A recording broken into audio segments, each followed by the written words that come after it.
So I got a comment on one of my videos where someone was asking how to get a gradient effect using the lasso tool. I suck at explaining things in the comments, so I thought I'd just use this video to show you guys how I get a gradient effect in Procreate. Gradients can be really cool. I use them especially when I'm painting hair a lot.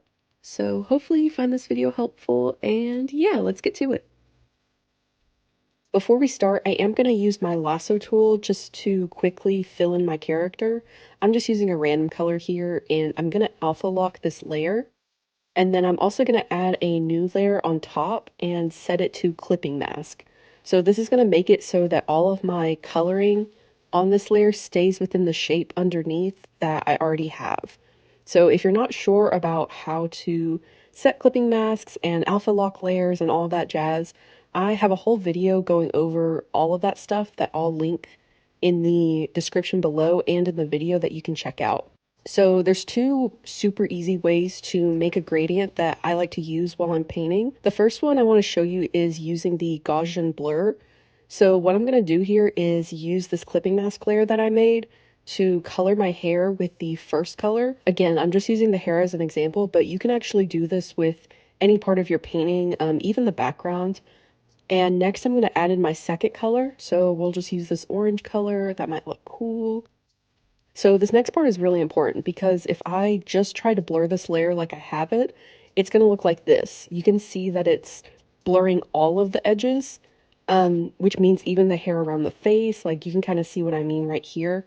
This really isn't what we want. We just want the edges where the two colors meet to blur, right? So to fix this, we're going to use alpha lock, and we're going to lock the layer that these two colors are on, and this prevents them from blurring around the outside edges, and it'll only blur what's inside.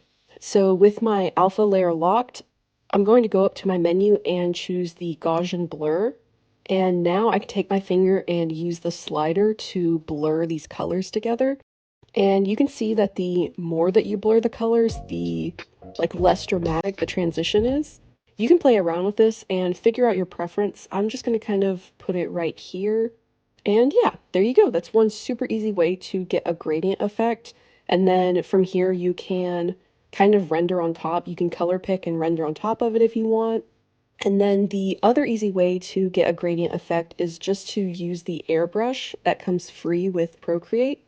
So this one is great for backgrounds especially, or if you just want a little more control over where exactly your gradient starts and ends. To use this method, I recommend starting the same way as the other method with your two colors on a separate layer.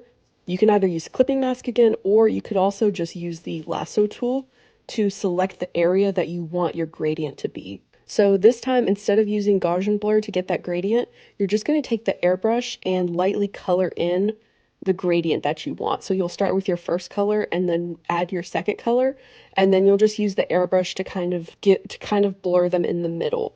So you can also lower the opacity of your airbrush, and it helps make a less obvious transition between the colors.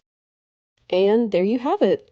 I hope this video was helpful for you guys. Don't forget to like and subscribe before you head out, and I'll see you in the next one.